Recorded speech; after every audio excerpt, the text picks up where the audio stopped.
বিসমিল্লাহির রহমানির রহিম। প্রিয় দেশবাসী, আসসালামু আলাইকুম। আজকে আমাদের স্ক্রিনে যে দৃশ্য ছবিটা দেখছেন সেটি বিএনপির মহাসচিব মির্জা ফখরুল ইসলাম আলমগীর স্যারের। তো আজকে ওনাকে নিয়ে কিছু কথা বলবো, ওনার কিছু ব্যর্থতা, ওনার কিছু সফলতা, ওনাকে নিয়ে এখন অনলাইন জগতে কিছু লোক ওনাকে নিয়ে গুজব ছড়াচ্ছেন। উনি নাকি আওয়ামী লীগ থেকে টাকা খেয়ে তিনি এখন আওয়ামী লীগকে আবার প্রতিষ্ঠিত করার জন্য কথা বলে। তো আসলে কিছু কথা বলার জন্য আজকে আসছি। আসলে বিএনপির মহাসচিবের অবদান কতটুক, আর এবং আসলে তিনি কি দলের সাথে বিশ্বাসঘাতকতা করতেছে, না জাতির সাথে বেমানি করতেছে, না তার এই কথাগুলো আজকে তুলে ধরার চেষ্টা করবো আপনাদের কাছে। আপনারা শেয়ার করবেন ভিডিওটি। আসলে যে কথাটি বলবো, বিএনপির মহাসচিব তিনি আপনারা জানেন 18 সালে অবৈধ সরকারের নির্বাচনে গিয়ে 6-7 জন এমপি হয়েছে বিএনপির, আপনারা জানেন।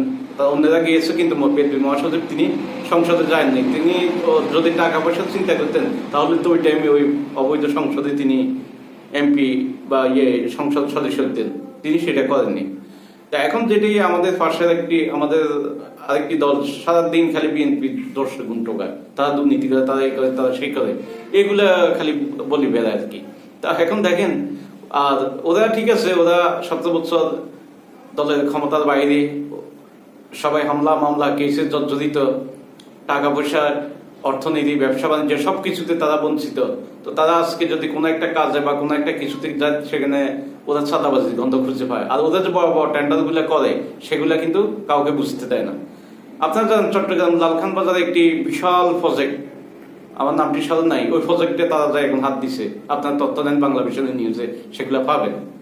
তো এখন বিষয় হলো, ওরা আমরা যে 16-17 এই 20-22 বছর আমরা আন্দোলন সংগ্রাম করেছি নির্বাচন জন্য, আমরা ভোট দিতে পারিনি। 2008 সালে এক হিসাবে আমরা ভোট দিতে পারিনি।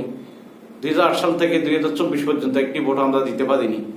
আমরা ভোট দিব কাকে? জালিম খুনি ফ্যাসিস্ট স্বৈরাচার, তার মতো করে সে একদলীয় নির্বাচন করছে।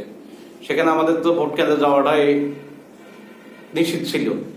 তো এখন এই মহাসচিবের নামে ওনারা গুজব ছড়াচ্ছেন। আসলে বিষয়টা হলো কি, ওনাদের বিপক্ষে গেলে উনি হয়ে যান দেশদ্রোহী বা উনি হয়ে যান আওয়ামী লীগপন্থী। আর ওনারা যেগুলা বলেন, ওনারা কেউ বলবেন মুদ্রায় পিঠেও পিঠ, কেউ বলবেন 18 বছর কিছু করতে পারেন নাই, ক্ষমতার জন্য পাগল হয়ে গেছেন।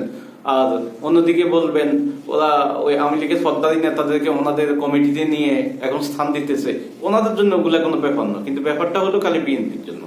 খালি বিএনপির রুল কবির রিজভী কি বললো, মির্জা ফখরুল ইসলাম আলমগীর কি বললো, শামসুজ্জামান দুদু কি বললো, খালি এখন তাদের জ্বালা পাওয়া এগুলা হয় আর কি। তো আসলে এটা নিয়ে আজকে কয়েকদিন অনলাইন জগতে দেখি, তাই বলি আপনাদের সাথে একটু শেয়ার করি। সকলে ভিডিওটি শেয়ার করবেন এবং কমেন্টেও জানাবেন। তো এই হলো মূল কাহিনী। এখন তারা শুধু গুজব দলে পরিণত হয়েছে। আসলে গুজব দলে হয়ে তো লাভ নাই, এক গুজব করে তো ফ্যাসিস্ট হাসিনা বাংলা থেকে বিতাড়িত হয়েছে। এখন আপনারা যদি আপনাদের ভোট বাড়ছে, আপনারা আসেন, আপনারা ভোটের মাধ্যমে আপনারা চেষ্টা করেন, প্রমাণ দেন আপনাদের ভোট বাড়ছে, ঠিক আছে, আপনার ভোটের মাধ্যমে লড়াই করেন। কিন্তু গুজব ছড়িয়ে এগুলো লাভ হবে না। মানুষ যে বিএনপিকে ভালোবাসে সে বিএনপিকে দিবে। যে আওয়ামী লীগ কিন্তু এখন আর নাই, ওই সরিয়ে নাই, যে অন্যান্য দল করে তারা অন্যান্য দলকে দিবে। এটা আপনাদেরকে মনে রাখতে হবে। আজকে এই পর্যন্ত। সকলে ভালো লাগলে ভিডিওটি শেয়ার করবেন।